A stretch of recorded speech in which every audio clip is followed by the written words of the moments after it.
Hello नमस्कार. नवीन एका व्हिडिओमध्ये मी राजश्री आपणा सर्वांचं अगदी मनापासून स्वागत करते. गच्चीवरती इथं ना शेवग्याच्या शेंगाचं झाड आहे कुंडीमध्ये, तर त्याचाच मी हा पाला काढून आणलेला आहे. छान मस्त अशी ना रेसिपी शेअर करते तुमच्याबरोबर.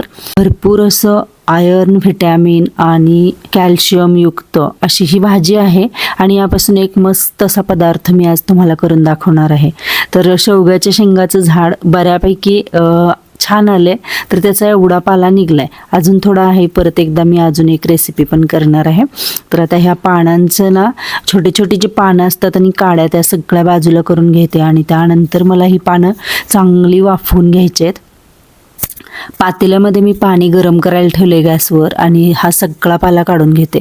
तर पाला थोडंसं जास्त आहे, पण तो शिजल्यानंतर खूप कमी होणार आहे मला माहीत आहे, त्यामुळे मी थोडं जास्त ह्या फांद्या घेतल्यात.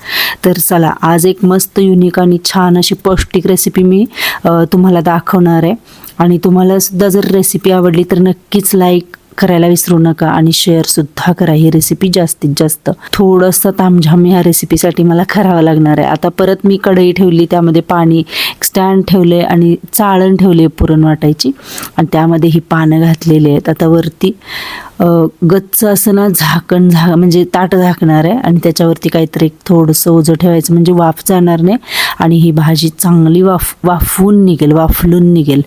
काय म्हणायचं बघा, हा वाफलून क्या पाणी ठेवलंय उकळायला. आता यामध्ये हे ठेवायचं आहे, वाफवून घ्यायची आपल्याला ही भाजी मस्त अशी. बघा, झाकूया आता याच्यावरती. थोडंसं वजन ठेवणार आहे म्हणजे चांगली वाफवून निघेल मस्तपैकी. चला, आता ही भाजी मी वाफवायला ठेवल्या. वाफवून का घेणार आहे माहिती आहे काय, अशीच जरी मी कट करून घातली तरी पण चाललं असतं, पण तरी सुद्धा ना ती पानं अशी चिवट असतात. दाखवते तुम्हाला.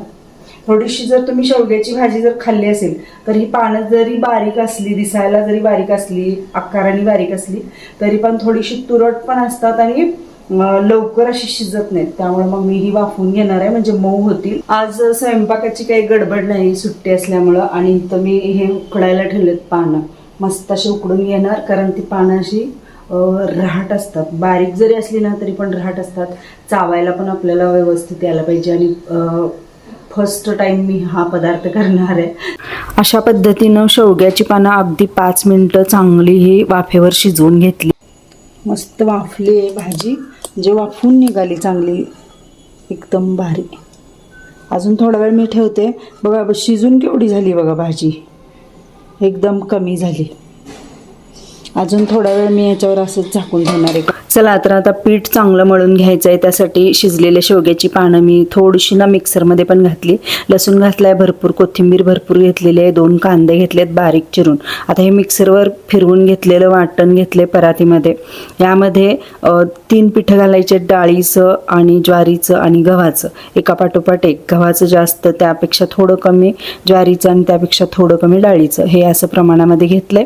कांदा भरपूर हा असा घातलाय बारीक चिरून.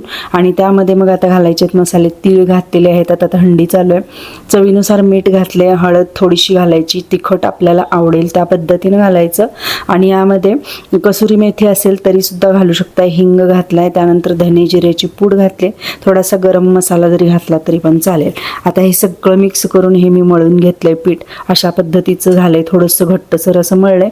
10 मिनिटं असंच हे थोडंसं झाकून ठेवायचं आणि त्यानंतर मग धपाटी करायची. आता 10 मिनिटं होऊन गेलेले आहेत. इथं माझ्याकडं हा किचन पेपर आहे, किचन टॉवेल म्हणूया आपण. तर हा स्वच्छ धुवून घेतलाय आणि आता धपाटीचं पीठ बघा किती भारी भिजलंय, मस्त वाटतंय. आणि एक छोटासा गोळा, आता छोटे छोटेच बनवणार आहे म्हटल्यावर थोडासा मध्यम आकाराचाच हा गोळा घेतलाय. थापून घेते धपाटं, छिद्र पाडायची म्हणजे सगळीकडून धपाटे पचण्यासाठी मदत होते. ही एक खास टीप म्हणूया आपण. 6 ते 7 मी धपाटेला छिद्र पाडणार आहे. हे बघा, अशा पद्धतीनं बोटाच्या साह्याने ही छिद्र पाडायची आणि त्यामध्ये तेल टाकलं ना तव्यामध्ये की मग धपाटे मस्त असे छान कुरकुरीत भाजायला मदत होते. आता हे टाकून घेतले मी तव्यामध्ये. साईडला तेल सोडायचं, छिद्रामध्ये पण सोडायचं आणि थोडंसं मी साईडनं पाणी पण सोडते, जेणेकरून धपाटं करपत नाही आणि खरपूस भाजलं जातं. दोन्ही बाजूला छान असं खरपूस भाजायचंय धपाट्याला. त्यानंतर लगेचच दुसरं धपाटं सुद्धा मी साईड बाय लगेच थापून घेतले, जेणेकरून तव्यातलं धपाटं काढेपर्यंत हे थापून झालं आहे माझं. तर बघा अशा पद्धतीनं हे झालेलं आहे. मस्त असं शेवग्याच्या पानाचं थालीपीठ म्हणूया, धपाटं म्हणूया, एकदम पौष्टिक रेसिपी आहे. भरपूर आयर्न, कॅल्शियम आणि व्हिटॅमिन युक्त हे शेवग्याच्या पानाचं थालीपीठ किंवा धपाटं अगदी घरच्या घरी. आपल्या परड्यामध्ये झाड असतं तर आपण शेवग्याच्या शेंगाची आमटी नेहमीच करतो. काहीतरी वेगळी रेसिपी आपण ट्राय करू शकतोय. शेवग्याचे पानं शिजवायची आणि अशा पद्धतीचं हे धपाटं करा.